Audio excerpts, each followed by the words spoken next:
Hey Brainiacs and Scholars, Miss Bailey here. I am going to be talking you through the steps of a directed drawing activity. So what you are going to need is a blank piece of paper, preferably white if you have it so that you can add some color to it.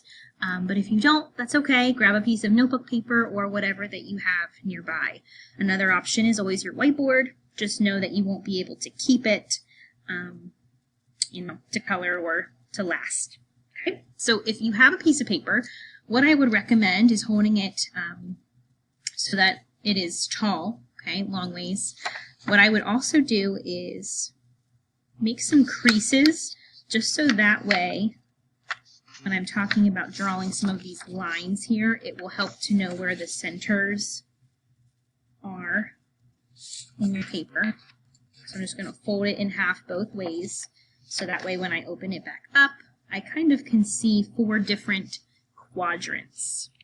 Okay, so you're going to need a pencil or maybe a black marker or black crayon so that way you can follow along with me.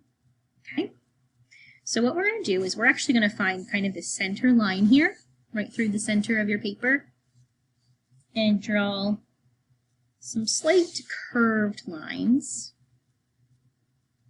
Kind of looks like parentheses from math. Okay. And remember, the best part about directed drawing is that you just try your best. All of our pictures are going to look a little bit different, but they're going to be the same as well. So that's kind of the fun part about this. Just do your best. Then what I'm going to do is I'm going to take my marker and place it at the bottom of this line and kind of make it curve out a little bit, and then come down so that it meets the center line here of the paper. And then I'm going to do the same line and try to mirror that on the other side. They might look a little bit off, and that's okay. No biggie. Then I'm going to come up here to the top of my parenthesis, and I'm going to draw kind of squiggles over to the other side.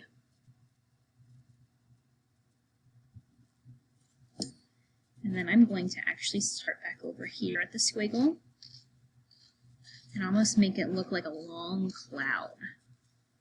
It's floating on top of our shape. Now again, hopefully you can kind of start guessing maybe what we're drawing here.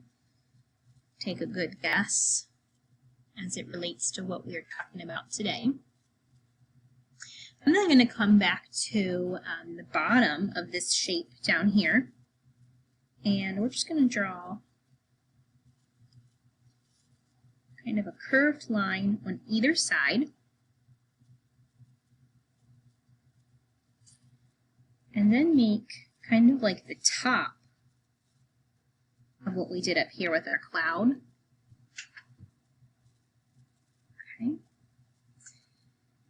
You'll notice I kind of jump around a little bit to make you think a little bit more about what our object might be. But I'm now going to come back to the center of our large shape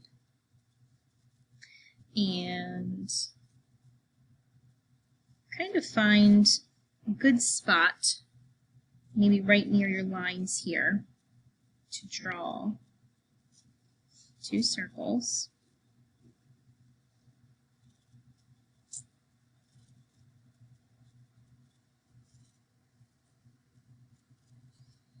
And then what we're going to do, on top of those circles,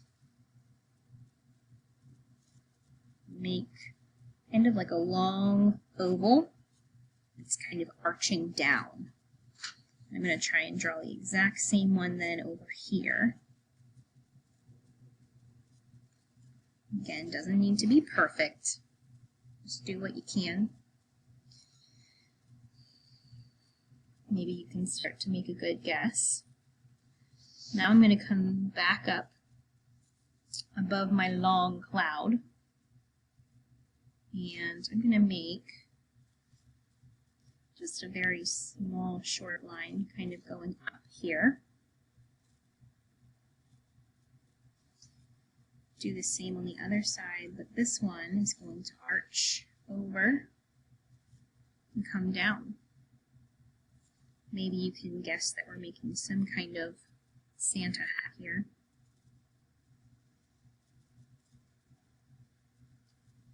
You'll see that I'm just trying to connect those lines.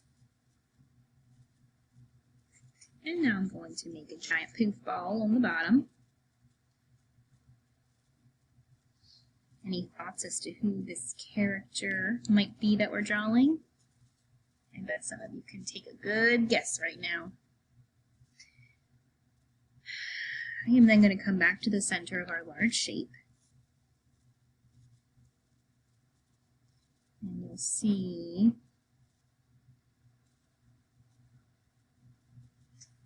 I'm kind of just making what looks like a little nose. So do what you can there. That shape's a little bit tricky. I'm going to come back to the center of these eyes and actually make what, again, kind of looks like parentheses around the circles.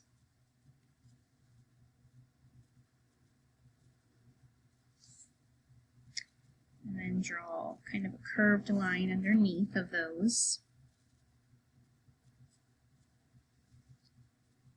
And then I'm going to make what looks kind of like little creases here between the eyes.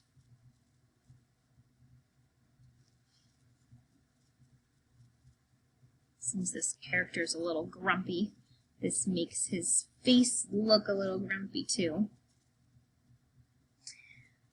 Over on the sides of the face, kind of make some hair here, sticks out.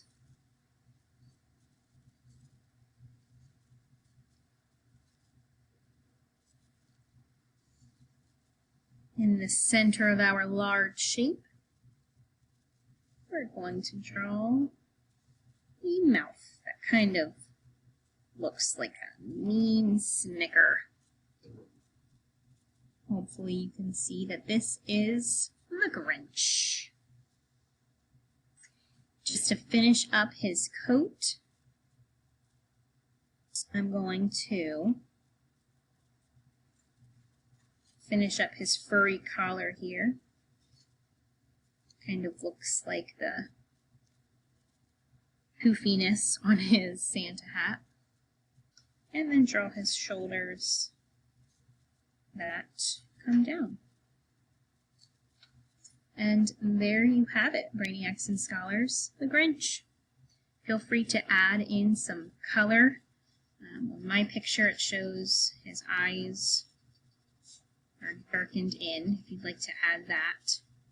He's got some dark eyebrows, and then you can color his skin and hair green and then add to the red and white of the Santa hat.